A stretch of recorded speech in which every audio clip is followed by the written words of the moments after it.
On this episode of the Why Should I Care podcast, I share with you my reaction to the updated CDC guidance on mask wearing, and my surprising reaction to my first reaction, what it says about the state of the world. That's coming up next on Why Should I Care? Why should I care? Why should I care? Why should I care? Why should I care? I'm not sure why I should care. I don't know why I should care. And welcome back to the Why Should I Care podcast. We appreciate your patience for the last couple of weeks that we've been down, but we are back again to this daily podcast where I give you one thing you shouldn't care about and another thing you really need to care about. These daily topics will keep you thinking from a conservative, biblical worldview.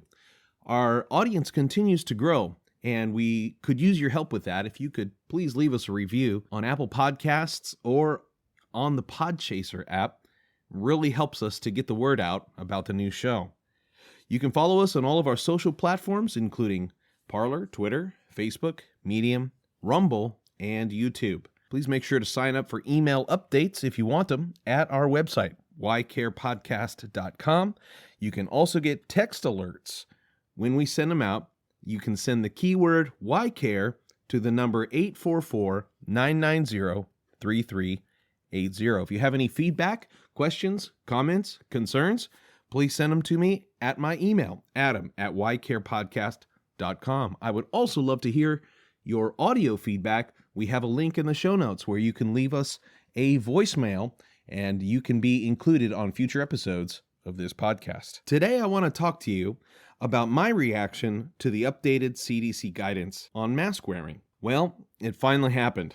What started as 15 days to slow the spread, yeah, you remember that, has become over a year of restrictions, mandates, overreaches, dictates, and decrees. We endured the breathless media coverage, the nanny state protectionism, panic porn chyrons of the current numbers of dead and infected, the droning press conferences that elevated some to the heights of daytime Emmys and denigrated others to the depths of public scorn.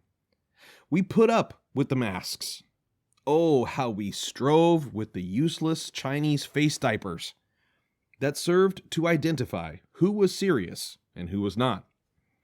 Finally, at long last, the CDC has recommended that at least those who are fully vaccinated can stop wearing masks in indoor and outdoor settings. Why now? Why not 2 months ago? We may never know. I wanted to share my reaction to the news and also my reaction to my reaction. It truly scared me about the state of our republic and the state of our citizens. So when I saw this news that CDC was relaxing the masking recommendations, my first reaction was pure joy. It felt like a game-winning touchdown or a paycheck hitting your bank account. I was genuinely exuberant about the fact that many more people were going to be brave enough to venture out into the world without the life-sucking vapidness of facial coverings. After the announcement, I made a trip to my local home improvement big box retail store. To my surprise, I noticed that all of the informational signs and placards were nowhere to be found. I sensed only a faint glimmer of what it might have felt like when Allied forces swept through Auschwitz and Birkenau, freeing the beleaguered prisoners of Nazi Germany in 1945. I wanted to break into song. Thankfully, I restrained myself while entering the store, half expecting to see a Woodstock-style hippie party breaking out inside. To my dismay, I discovered, as I wandered about on this busy Friday afternoon, picking out my desired items, that I might have been the only one feeling such enthusiasm, since I was the only one in the whole store not wearing a mask. How sad! How disappointing! There was still hundreds of people volunteering now to cover their faces for no reason except that they didn't want to be publicly scorned by some disciple of Fauci.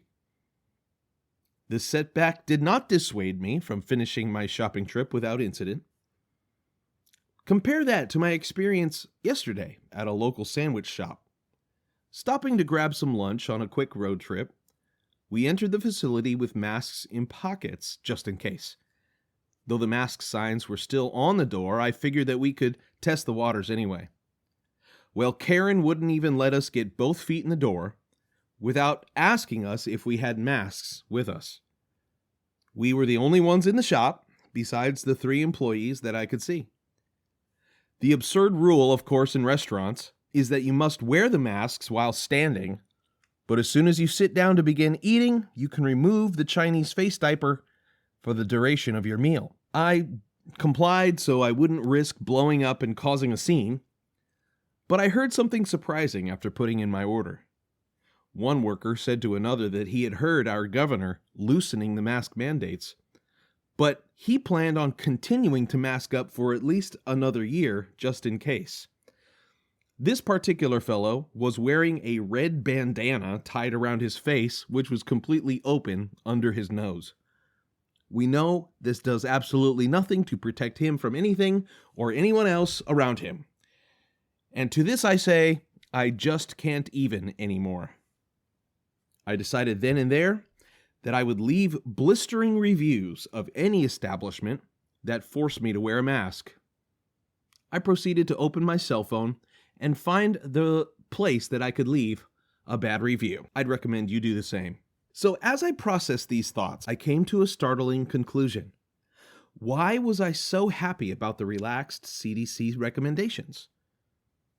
Because the government had caused such an inconvenience in my life for the last year. Let's be reminded, the government that can grant you a blessed reprieve from restrictions is also a government that can take anything it wants from you.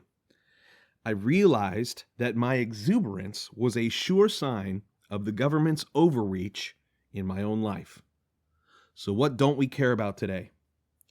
I don't care about obedience to useless mandates. I am smart enough to know what's best for my own health, and so are you.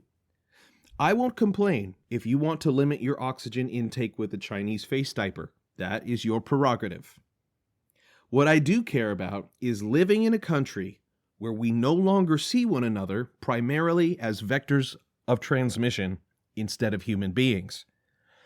I want to live in a country where we can shake hands and look each other in the eyes again. So on this marvelous Monday, I encourage you to rejoice in the ability to decide for yourself what is best for your own health. Take the guidance into account and then make your own informed decision about how best to live your own life. Let's make this the land of the free and the home of the brave once again. Maybe that's how it should have been from the beginning. This has been your Monday edition of Why Should I Care? Can't wait to talk to you tomorrow. I don't know why I should care.